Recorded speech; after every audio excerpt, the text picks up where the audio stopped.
মতো ফুটায় দেয়, এই পৃথিবীটা শেষ হয়ে যাবে। আল্লাহ রাব্বুল আলামিন আয়াত নাযিল করলেন,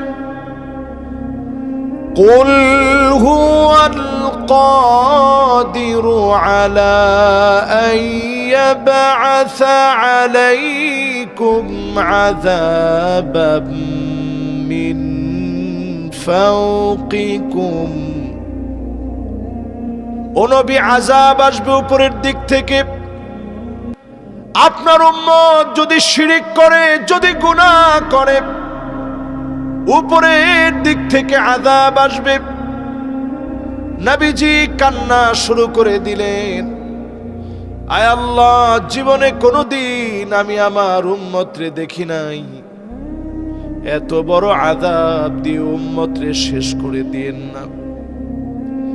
আল্লাহর নবীর কান্নার কারণে আল্লাহ জানায়া দিলেন, আও মিন তাহতি আরজুলিকুম, পায়ের নিচ থেকে আযাব আসবে। নিচ থেকে আযাব আসার অর্থ হলো ভূমিকম্প হবে, ভূমি ধস হবে, আগ্নেয়গিরি ফেটে পড়বে, ঘূর্ণিঝড় জলোচ্ছ্বাস হবে, টর্নেডো হবে, বড় বড় আযাব আর গজব গুলো আসবে। নবীজি আবার কান্না শুরু করলেন, না আল্লাহ, এত বড় আযাব দিয়েন না, আমি আমার উম্মত গুলারে দেখি না, এত বড় আযাব দিয়েন না।